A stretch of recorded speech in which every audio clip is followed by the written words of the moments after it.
அன்பான தமிழ் நெஞ்சங்களுக்கு வணக்கம். மலர் நம் வாழ்வோடு வளமாக இணைந்துவிட்ட ஒரு பொருளா, பணமா, அழகா?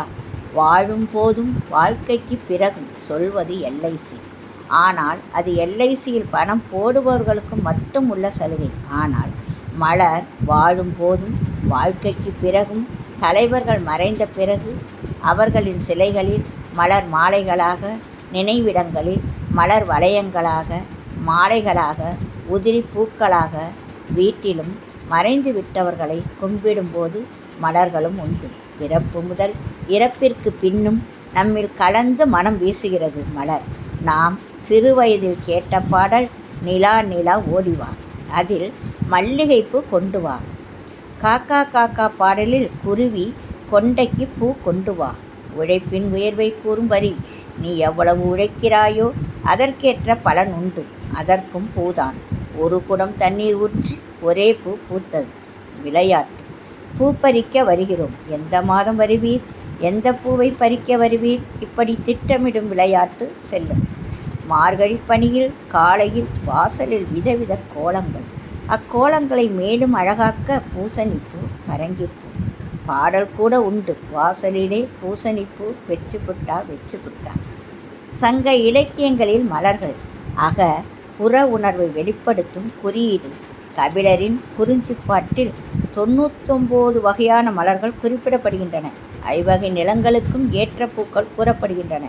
வீரத்தின் அடையாளம் வாகை, தாமரை, மா, அசோகு, முல்லை, நீலோற்பழம், காந்தல், ஆம்பல், அனிச்சம், குவளை, செண்பகம் போன்றவை. பூ என்றால் தாமரை மற்றும் ஓர் பேரன், ஆயுதம் முதலியவற்றின் மேற்குமிழ் மும்மலம் உடையவர். வெண்பாவின் 4 வகை இறுதிச் சீரில் மலரும் ஒன்று. மலர் பெண்களின் பெயராக பூவழகி, பூங்குழலி, பூரணி, மலர், மலர்பொழி. கல்கியின் பொன்னியின் செல்வனில் புகழ்பெற்ற ஒரு பாத்திர படைப்பு பூங்குழலி. பார்த்தசாரதியின் புகழ்பெற்ற ஒரு பாத்திரம் பூரணி. அக்கதை வந்த காலத்தில் பலர் பூரணி என்று தன் செல்ல குழந்தைகளுக்கு பெயரிட்டு மகிழ்ந்தனர்.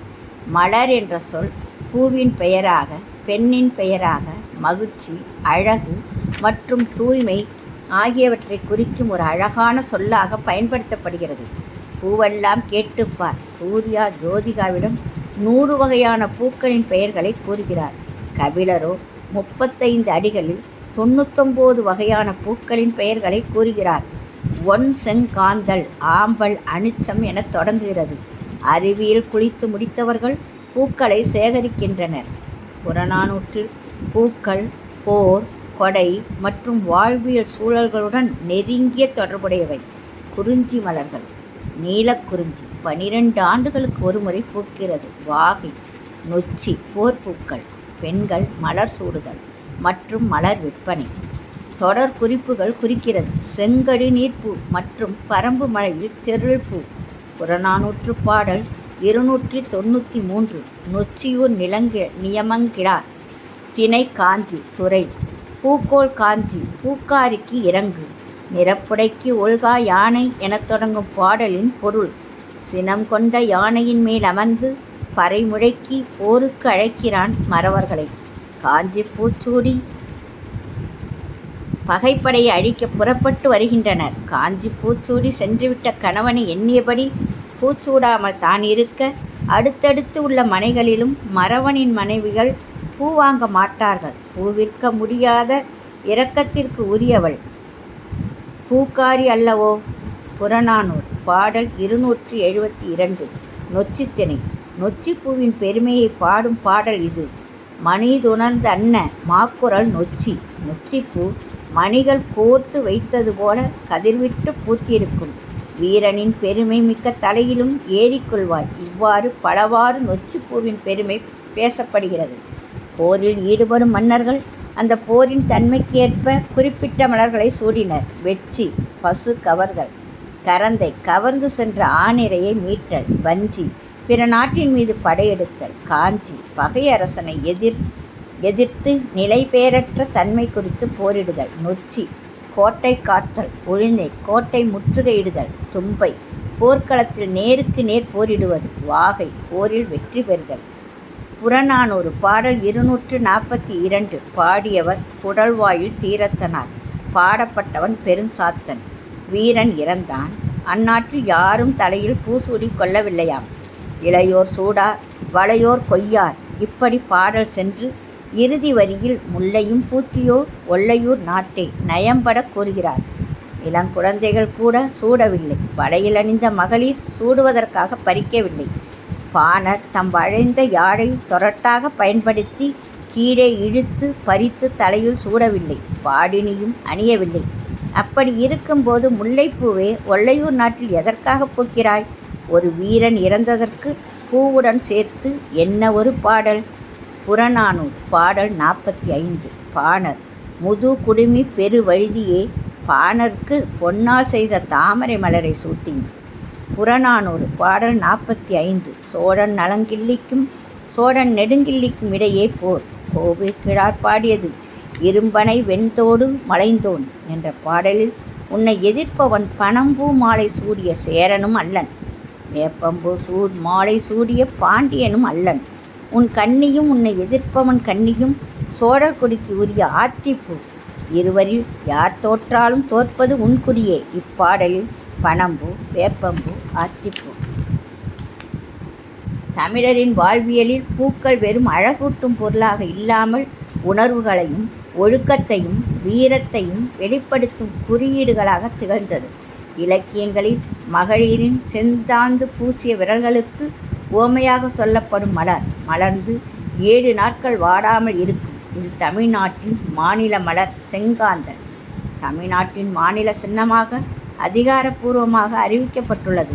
இது சிவப்பு மற்றும் மஞ்சள் நிற கலவையில் காணப்படுகிறது. ஆம்பல் இது அல்லி மலரை குறிக்கிறது. ஆம்பல் மணமற்றது. குவளை செந்நிறத்தில் பூ. மொட்டு மகளிரின் கண்களுக்கு உவமை. செம்மை, கருமை, வெண்மை நிறங்கள். கம்பரும் மருத நிலத்தை பற்றி கூறும்போது குவளைக்கண் விழித்து நோக்க என்கிறார். மலையில் மலை சார்ந்த குறிஞ்சியில் பூக்கும் 12 ஆண்டுகளுக்கு ஒருமுறை நீலக்குறிஞ்சி பூப்பதால் நீலகிரி நீலமலை எனப்படுகிறது. வைகை ஆற்று மணல் பல வகை மணல்களை உதிர்ந்து கிடக்கின்றன. இந்த தோற்றம் மகளிர் தம் இடையில் ஆடையின் மேல் அணியும் மேகலையில் பதிக்கப்பட்டுள்ள பல்வண்ண மணிகள் போல இருந்தன. அந்த காலத்திலேயே பல வண்ண மணிகளை வைத்து தைக்கும் பழக்கம் இருந்தது. ஓங்கல் புறவம் போல 23 மலர்கள். பரிபாடல் 11. மருதத்துறை மதுரை சிறப்பினை தோழி கூறுகிறாள்.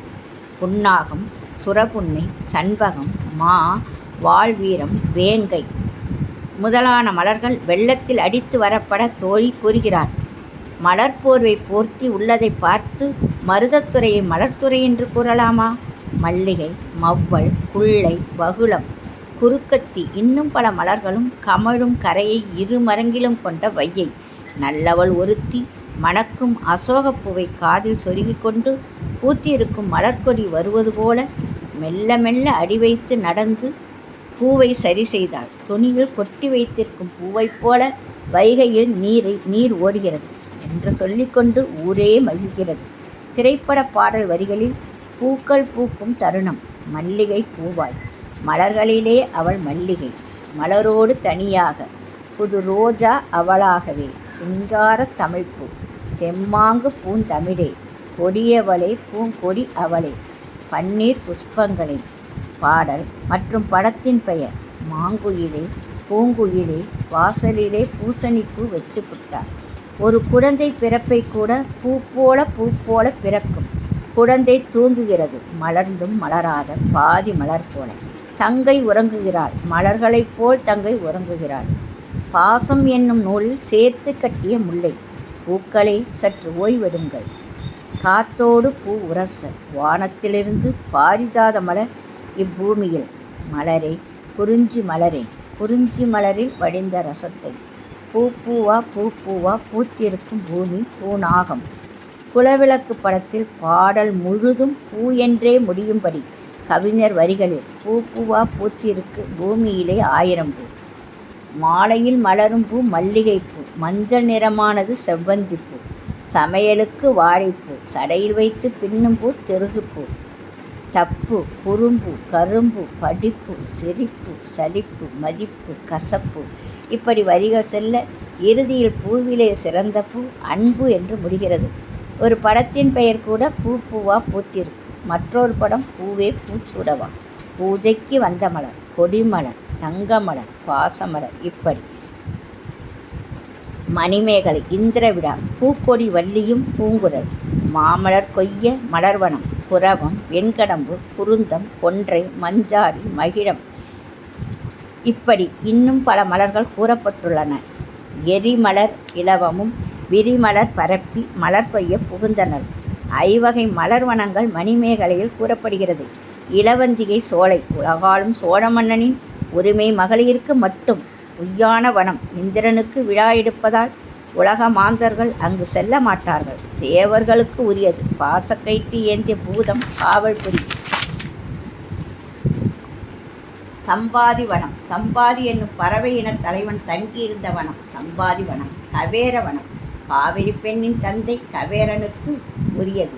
பெண் தெய்வங்களால் காக்கப்படுகிறது. உவவனம், உயிர்கள் மீது அன்பு அருள் செலுத்தும் புத்ததேவன் ஆணைப்படி பல வகையான மரங்கள் தோன்றி பூத்து விளங்கும் உவவனம் ஒன்று உள்ளது. அங்கு பளிங்கு அறை உண்டு. அந்த மண்டபத்தின் உள்ளே பதும வீடை உண்டு. வீடுகையில் மலர்களை இட்டால் அவை மலர்ந்து ஆண்டுகள் பல கடந்தாலும் வாடாது. பிரார்த்தனை செய்வோர் தாம் விரும்பிய தெய்வத்திற்கு அம்மலர்கள் சென்றடைய வேண்டினால் அவை அவ்வாறே அமையும். வேறு தெய்வங்களை வேண்டவில்லை எனில் அவை அங்கேயே இருக்கும். மாதவி பயந்த மாலையிடம் கோவலன் கண்ணகி அடைந்த துயரை உரைத்து அதை கேட்ட மணிமேகலை வருந்தி கண்ணீர் பெருக்கினாள். அப்போது அவள் கையில் வைத்திருந்த பூக்கள் கண்ணீரில் நனைய மாதவி அப்பூக்கள் தூய்மையற்றன என கூறி வேறு மலர்களை கொய்து வருமாறு உரைத்தாள். பிறகு மணிமேகலையும் சுதமதியும் பூ கொய்ய புறப்பட்டனர். சிலப்பதிகாரத்தில் மல்லிகை மலர் மாலை கோவலன் அணிய கண்ணகி செங்கடுநீர் பூமாலை அணிந்திருந்தாள்.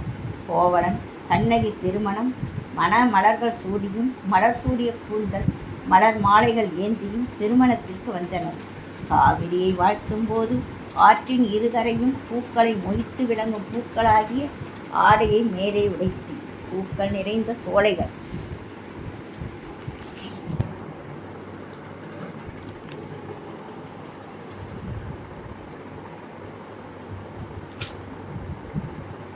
வண்டுகள் மொய்த்து பாடும் தன்மையில் விரிந்து மலரும் மல்லிகை மலர் மாலையை கோவலன் அணிந்திருந்தான். செங்கடுநீர் பூமாலையை கண்ணகி அணிந்திருந்தாள். மாதவி கோவலனுக்கு ஒரு கடிதம் தீட்டுகிறாள். அவள் செண்பகம், மாதவி, பச்சிலை, மருக்கொழுந்து, இருவாச்சி, மல்லிகை, வெட்டிவேர் ஆகியவற்றோடு இணைத்து செங்கடுநீர் பூ இதழ்களால் சேர்த்து தொடுக்கப்பட்ட மாலையின் இடையே தாழை மலரின் வளைந்த மடலில் சிறு செண்பகப்பூவின் அரும்பினை கொண்டு செம்பஞ்சு குழம்பில் தோய்த்து ஒரு கடிதம் எழுதலானாள்.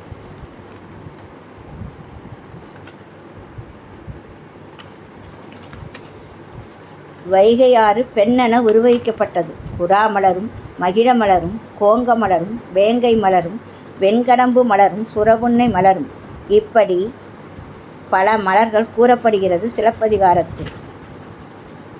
அருவி நீரோடு வந்த முல்லை மலர் போலும் விளங்கும் புன்சிரிப்பும் புலவர்கள் போற்றுமாறு திகழ்பவள் வைகை என்னும் பெண்ணாவாள். அவள் கண்ணகிக்கு பின்னர் நிகழ உள்ள தீமையினை எண்ணி கண்ணீர் வடிக்க அதனை வண்ண மலர்களை தன் மேலாடையாக போர்த்து கொண்டு மறைத்து கொண்டனர். கோவலனும் கண்ணகியும் இது வெறும் நீர் ஓடும் ஆறு அன்று, பல மலர்களை சுமந்து வரும் பூ ஆறு என்று கொண்டு அதனை வணங்கி நின்றார்கள். நன்றி, வணக்கம்.